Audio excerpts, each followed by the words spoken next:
As I flew over the city, I thought once again how overrated humans were. It was a big city, New York City, my mother had told me, and as it is with most big cities, it was loud and bright. Flashing billboards, hordes of people, fumes, large glass windows, pretty much everything a bird despises resided in NYC, making the journey through it a particularly perilous one. The other members of my flock seemed to have some sort of respect for humans, as if their toying with new ways to ruin the ecosystem is a valuable skill that us birds are incapable of practicing. I have no respect whatsoever for these mega monkeys, just like my mother. Okay, fine, maybe we can't create toxic fumes or light pollution or plastic that ends up in the oceans, injuring my cousins the seagulls, but we can survive and thrive without those things. We don't need the flashing lights or black fumes that stain the sky as humans seem to need. We live like we always have, free and happy, not always looking for ways to have a more powerful grasp on nature and the universe.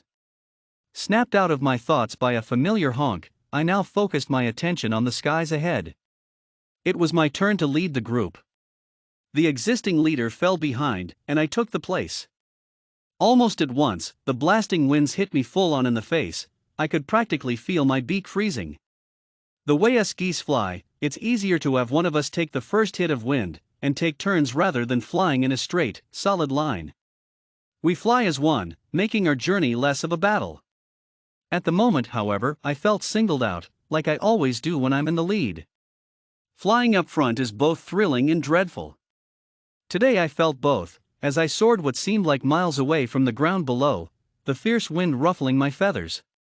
When I was just a gosling, flying behind all the rest, I never imagined how formidable the journey was. I loved it, except for the fact that everywhere we went was littered by people, cars, lights, flashes, screams, shouts, crying, annoying chatter of humans telling other humans things that nobody actually cares about. I'm daydreaming again. I shouldn't be, I should be focusing on where I am going. Where am I going? Flying south is like a second nature, it doesn't require much thought, but I still need to pay attention to the sky ahead. I realized that I was flying low, amongst the buildings of NYC. I glanced behind me, only to find I had lost my group. Panicking, I swerved around the buildings, trying to get out of the labyrinth of concrete and steel. The fumes from the cars clouded my eyes, it was hard to breathe. Then I saw it, the sky, an oasis of light in this dark, crazy place. I flew towards that patch of light like mad, more than happy to escape this prison. I was approaching the light. I ruffled my feathers and prepared for the blast of cool air after all that city smog. It never came. I woke up on a hard, cold, rough surface. My vision was blurred, but I could see two small figures lurking over me. I realized where I was. I was back on the bottom of the city, my head pounding and feathers missing, with two human children lurking over me. Just what I need. Two filthy humans spawn in a situation like this. How did I even get back down here? I must have been unconscious for some time. Now I realize what happened. That patch of light wasn't sky at all. It was one of those brightly lit modern buildings with large glass windows, so big they take up entire walls. That's what I had crashed into. My heart sank. How could I have been so stupid?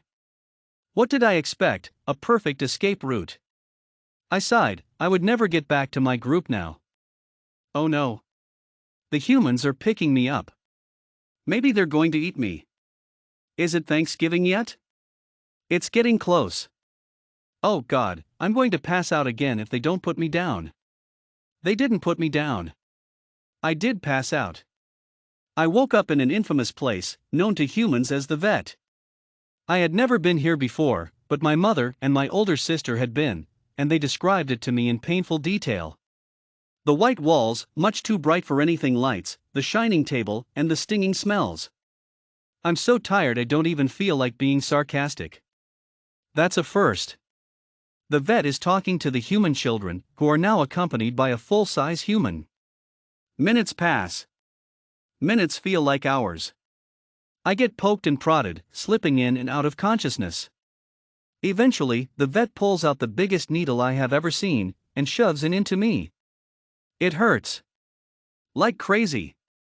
Scrambling off the high table, I try to make an escape. The window is open, but when I try to fly, I don't go anywhere. My wings. They aren't working. They felt like two rocks stuck to my body with superglue. Without my wings, I am helpless. The children take me to their dwelling. They lived in a small apartment with barely any furniture, unlike the normal clutter and mess of humans. For the first time I noticed that the kids' clothes were ragged and old, not all shiny and spotless like the humans I saw when flying over the city, the ones eating at restaurants or sitting in big, fancy modern houses. Suddenly I felt like I had only seen one side of humanity, the big, loud kind, the kind that always rushes to be first, to be the best, to be the loudest. The humans I were seeing now were more like us, less like the obnoxious apes some other humans are. These humans cared not only for themselves but for others, which I had not experienced from humans before. I felt more relaxed. The human's small home had become a safe haven, no longer a threat. For the third time in who knows how long, I fell asleep. I smell peanut butter. I love peanut butter. Once I found a half-empty carton of peanut butter laying on the ground when I landed at the beach one year. Strange, but utterly delicious. I opened my eyes and found myself staring into the eyes of a girl. I recognized her as one of the children who brought me in off the street. She was speaking to me, an endless chatter that normally would be quite annoying, but for some reason it wasn't. A little while later, the girl picked me up, and that's where the soothing feeling I got from her ended. I leaped out of her arms, and with joy realized that my wings worked again. I flew around the small apartment, enjoying the familiar feeling of soaring through the air, like no human would ever achieve. The girl was laughing as a boy joined her. He pointed to me and nodded. The girl stopped laughing. She looked up at him like she was losing something she would never have again. She went over to me and reached out a hand, her small, delicate fingers gently stroking my back. She looked at the boy and nodded back, then went over to the window and opened it wide. I knew what this meant. I was free again. At first I was overjoyed. I sprang towards the window, thinking of the freedom that I love so much, but when I got to the window I stopped. I looked back at the children, not believing they would let me go this easily.